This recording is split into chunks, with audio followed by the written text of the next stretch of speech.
Hello दोस्तों, GDS all news channel में आपका बहुत बहुत स्वागत है। दोस्तों, अभी हाल ही में डिपार्टमेंट से रिलेटेड एक न्यूज़ आई थी जो कि रिलैक्सेशन के लिए थी। और जो MDS से पोस्टमैन और GDS से पोस्टमैन के लिए पेपर देने वाले थे, या GDS प्लस MTS मिला के पोस्टमैन का पेपर देने वाले थे, उनके लिए बहुत अच्छा मौका मिला है। तो इतने कम समय में, जब 12 जुलाई को पेपर है, तो इतने कम समय में कैसे स्ट्रेटजी बनाना है कि हमारा एग्ज़ाम निकल जाए, क्योंकि अचानक से ऐसा ऑर्डर आया है रिलैक्सेशन का। तो बहुत ही गुड न्यूज़ है। तो चलिए दोस्तों, देखते हैं कि पोस्टमैन के सिलेबस को इतने दिनों में कितनी जल्दी ख़त्म किया जा सकता है। तो सबसे पहले दोस्तों, आप ये MTS का सिलेबस कवर कीजिए, जितना भी MTS का सिलेबस इसमें दिया हुआ है। सबसे पहले पेपर वन में पोस्ट गाइड पार्ट 1, इससे 23 क्वेश्चन आने हैं। 23 क्वेश्चन मतलब 46 नंबर क्वेश्चन। सबसे पहले डिपार्टमेंट में आप फोकस कीजिए, है ना। डिपार्टमेंट से आपके नंबर नहीं कटने वाले हैं। जितना भी आप थ्योरी पढ़ेंगे, जितनी ज़्यादा थ्योरी पढ़ेंगे, उतना ही आपका क्वेश्चन बनेगा आपसे, है ना। और प्रीवियस ईयर के जो क्वेश्चन जब आप लगाएंगे, तो आपसे सारे क्वेश्चन लगभग डिपार्टमेंटल के बन जाएंगे, है ना। तो सबसे पहले पार्ट 1 PO गाइड पार्ट 1 के और पोस्टल मैनुअल वॉल्यूम 5 ये ज़रूर करना है। इससे डिफिनीशन आती हैं, जितनी भी डिफिनीशंस होती हैं, चाहे वो RMS से हो, चाहे वो KSTB से हो, चाहे वो कैजुअल बैग से हो, ड्यू बैग से हो। इसकी क्लॉज, इसके रूल नंबर्स भी आते हैं कि किस रूल नंबर में ये परिभाषा है ना। तो इससे 7 क्वेश्चन आते हैं। तो PO गाइड पार्ट 1 से 23 और पोस्टल वॉल्यूम से 7 क्वेश्चन, टोटल 30 क्वेश्चन, यानी कि 60 नंबर आप ला सकते हैं। क्योंकि 60 नंबर लाने में आपको कोई दिक्कत नहीं होगी। बस ये है कि आपको थ्योरी रटनी पड़ेगी, पूरी समझनी पड़ेगी। रटने के साथ साथ समझना भी है ना। रटा नहीं जा सकता, इसलिए आप समझ समझ के पूरी थ्योरी पढ़िए उसको। तो यहाँ से 30 दूनी 60 नंबर आपके ये बन जाएंगे। और बचा ये पार्ट बी में आपका जनरल नॉलेज है। जनरल नॉलेज ऐसा है कि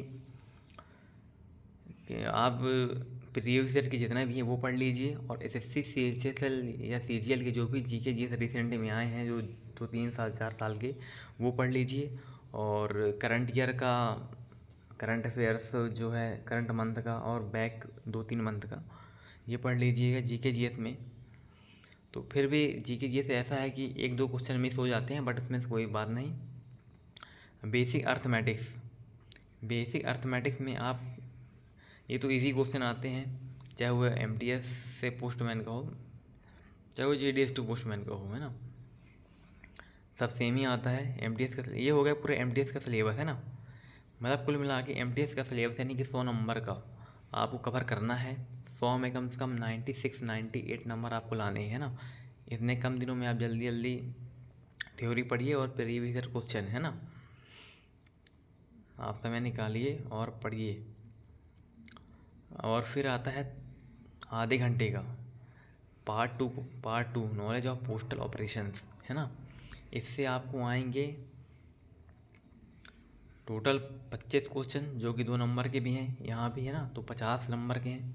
तो कोशिश करिए कि 50 में 50 यहाँ आए, है ना। क्योंकि 50 में 50 यदि आपके आ जाते हैं, तो MTS में 1-2 क्वेश्चन GK की वजह से यदि छूट भी जाते हैं, या डिपार्टमेंटल का एक छूट जाता है धोखे से, तो 94 नंबर आते हैं, और 50 यहाँ से आते हैं। तो 9-4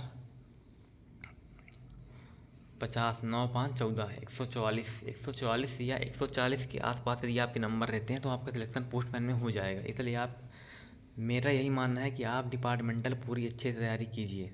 डिपार्टमेंटल में यदि आपके नंबर आ गए 50 यहाँ और 60 वहाँ, तो 110 ये, और 20 मैथ के, तो 130 बचे। 20 जनरल नॉलेज के, तो 20 में यदि 6 क्वेश्चन भी आप बना दिए, यानी कि 10 क्वेश्चन में आपने 6 क्वेश्चन भी बना दिया, तो आपके 140-140 के आसपास आराम से आ जाएंगे, 40-42। तो है ना, कि कम समय में स्ट्रेटजी करने का मौका है। तो ये आप ज़रूर पढ़िएगा इसको।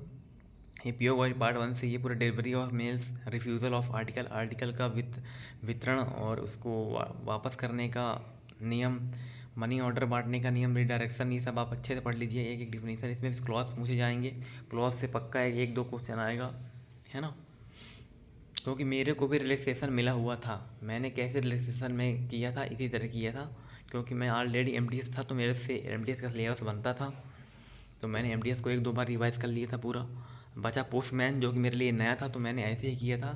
पोस्टमैन के सिलेबस को लिख करके, नोट्स बना करके उसको मैंने पढ़ा था। तो मेरे से लिखते लिखते ही कुछ क्वेश्चंस आने लगे थे, कुछ थ्योरी आने लगी थी। फिर उसको मैंने बार बार जल्दी जल्दी रिवाइज़ किया।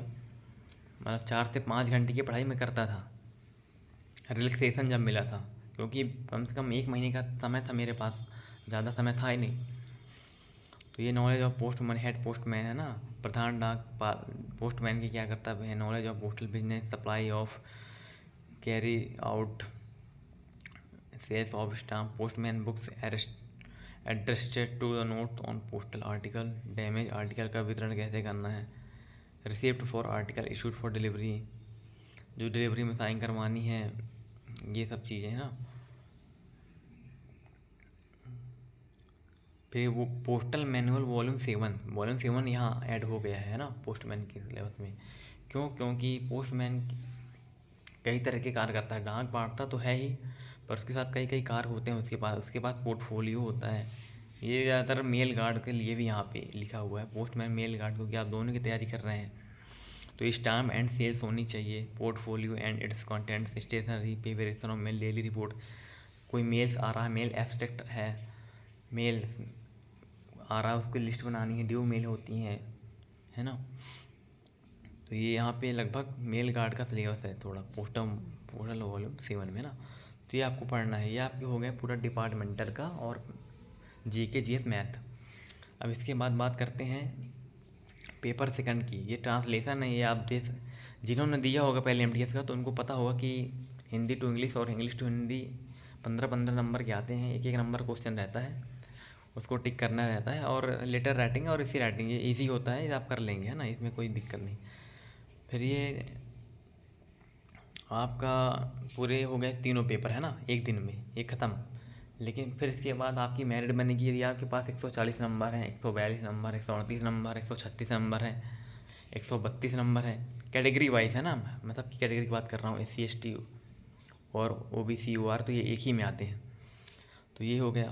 और इसके बाद आपकी 15 दिन के भीतर एक लिस्ट निकल के आती है जिसमें मेरिट होती है, मेरिट का नाम होता है, merit data entry skill test होता है। 15 दिन के बाद बुलाया जाता है आपको फिर से पुनः, इसका एडमिट कार्ड इशू होता है और 25 मार्क्स का एक क्वेश्चन होता है। 15 मिनट के लिए टाइम मिलता है आपको, पैराग्राफ दिया जाता है और आपको लिखना पड़ता है। उस पैराग्राफ में जो लिखा होता है आपको टाइपिंग करनी होती है कम गिवन टाइम में, 15 मिनट में, है ना। 25 मार्क्स का क्वेश्चन होता है, 600 की डिप्रेशन, 5% यहाँ वहाँ हो सकता है ना। तो ये चीज़ है, इसमें केवल पासिंग मार्क्स है और पेपर सेकंड में ये भी पासिंग मार्क्स है ना। तो अब इसमें ज़्यादा दिक्कत लेने की ज़रूरत नहीं है, बट आप वोकैबुलरी पढ़ के जाइएगा, जो ट्रांसलेशंस वगैरह है, ये English to local language to English, है ना, ये थोड़ा सा वोकैबुलरी आप पढ़ लीजिएगा। बाकी लेटर राइटिंग और इससे राइटिंग से भी आप निकाल सकते हैं। तो मेन है मेरिट ऊपर वाले का, पार्ट 1 का जो पेपर होता है एमटीएस और पोस्टमैन का, है ना, उसमें यदि आपके अच्छे नंबर आ जाते हैं तो आप क्रैक कर लेंगे। ये जो समय मिला है 20-25 दिन का, 30 दिन का, आज हुई 12 तारीख और आपको कम से कम 18 यहाँ और 12 वहाँ, लगभग 1 महीने का समय है, 25 से 26 दिन का समय है। आप इसमें यही स्ट्रेटजी अपनाइए। तो एमटीएस और पोस्टमैन के सिलेबस को ख़त्म कीजिए। जीके जीएस और मैथ के लिए आप 1 हफ्ता 10 दिन बचा लीजिए, बाकी थ्योरी निपटा दीजिए पूरी, है ना। चलिए दोस्तों, जानकारी अच्छी लगी हो तो चैनल को सब्सक्राइब कर लीजिएगा। तब तक के लिए धन्यवाद, मिलते हैं नेक्स्ट वीडियो में।